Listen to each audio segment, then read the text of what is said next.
Nah, sebagaimana yang kita bahas sebelumnya, kita punya penambang persegi di sini dengan tulangan tunggal, distribusi regangannya atau diagram regangannya yang terjadi seperti ini. Dengan distribusi regangan seperti ini, maka didapatkan distribusi tegangan seperti ini. Nah, di sini kita lihat ada CC ya, yang bekerja ke arah sana dan TS yang bekerja ke arah sana. Karena ada dua gaya yang bekerja bersamaan dalam suatu penampang, maka bisa menimbulkan momen. Momen di sini yang kita sebut sebagai momen couple. Jadi ada lengan ya, antara CC dan TS itu ada lengan. Kalau lengan dikalikan dengan gaya, baik itu dikalikan dengan CC atau dikalikan dengan TS, maka akan timbul momen. Gaya-gaya CC dan TS membentuk couple atau sepasang gaya yang sama besar dengan arah berlawanan. Dengan lengan momen sebesar D dikurangi A per 2. Jadi posisi D ya ini ya, dari selat teratas ke AS ini kan D. Ini adalah D. Nah ini D ini. Sepanjang ini adalah D. Kemudian D itu adalah posisi dari TS. Nah posisi CC, jadi posisi ini adalah D ya. Ini adalah D. Posisi CC itu ada di A per 2. Jadi jarak antara CC dan TS itu adalah D min A per 2. Seperti itu. Jadi jarak couple-nya, lengan momennya D min A per 2. Sehingga terjadi momen internal yang merupakan momen maksimum menurut teori atau definisinya. Jadi bukan realnya ya, itu teori dari penampang tersebut. Atau disebut sebagai momen nominal penampang atau MN. Jadi kalau kita bicara MN pada beton atau momen nominal itu adalah momen teori yang muncul karena couple ini tadi, couple gaya.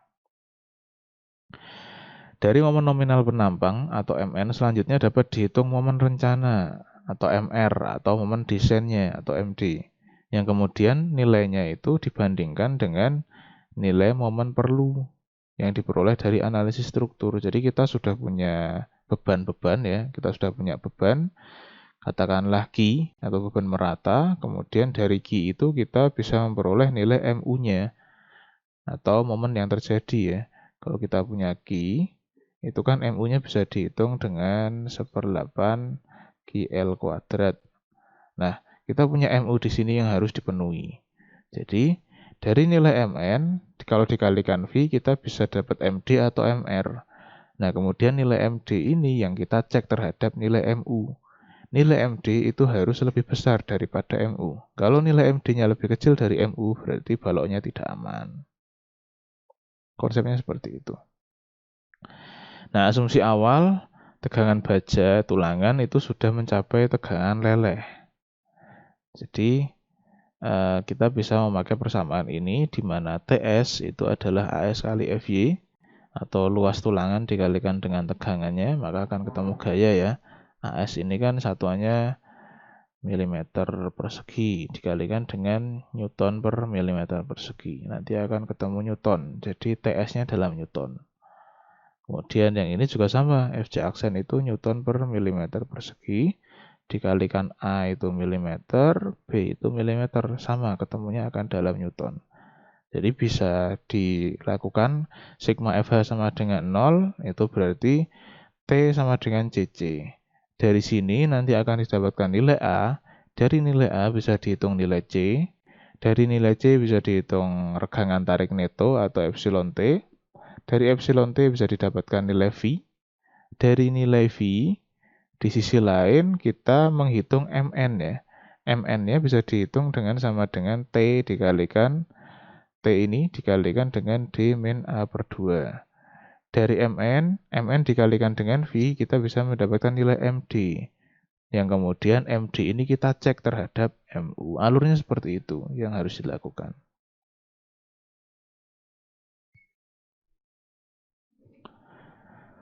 Nah, kita akan menghitung untuk keadaan regangan seimbang atau balance strain condition.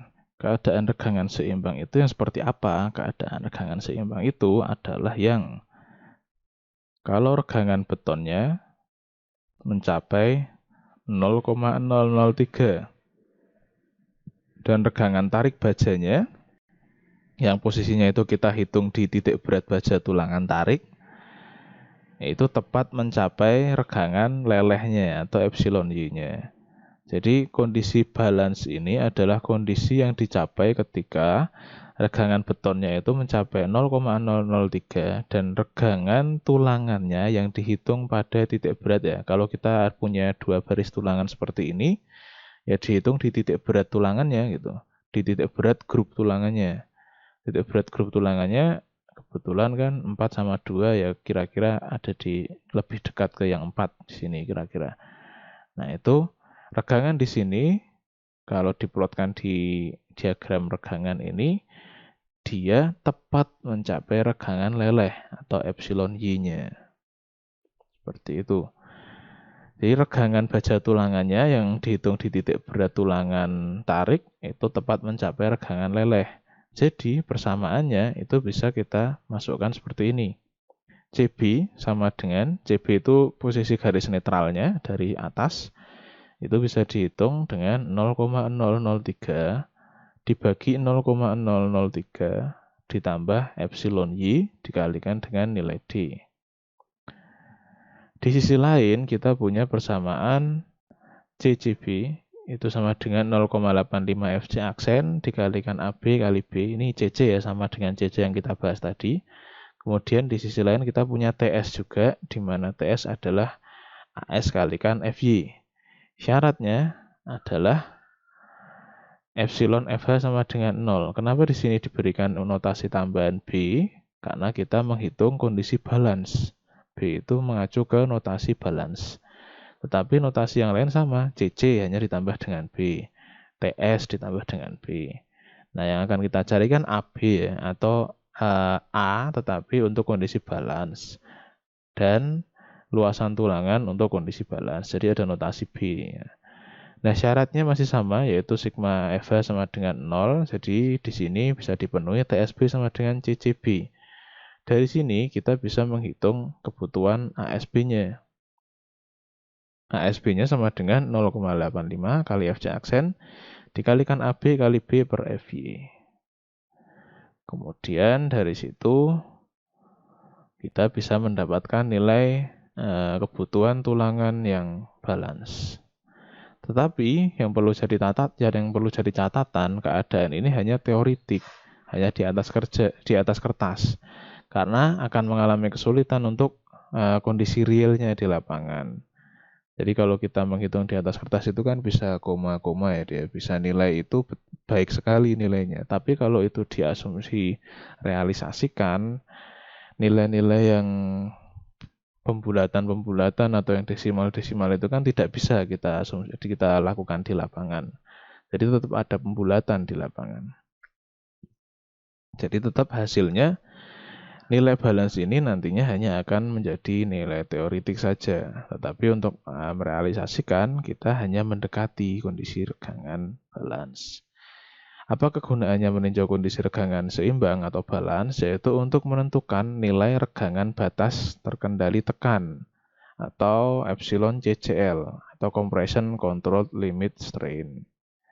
Nah, nilai epsilon CCL ini bisa dihitung dengan dt min CB. dt itu adalah jarak dari serat tekan teratas ke baris tulangan terbawah ya. Bedanya dengan D, kalau D ini ke titik berat tulangan, titik berat grup tulangan. Tetapi kalau dt itu ke baris tulangan terbawah.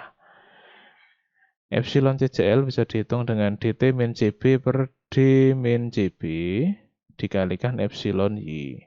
Jika tulangan tarik hanya terdiri satu lapis tulangan, kalau tulangan ini hanya satu baris, maka epsilon CCL sama dengan epsilon Y. Karena dt sama dengan D.